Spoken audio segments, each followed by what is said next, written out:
কিরে খোকা, পায়ের চকচকে জুতোটা খুব মানিয়েছে তোকে,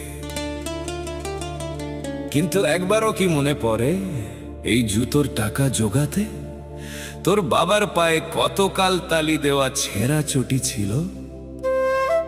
আজ বড় অফিসার হয়েছিস, এসির ঘরে থাকিস, বাবার কাশির শব্দে তোর ঘুমের ব্যাঘাত ঘটে।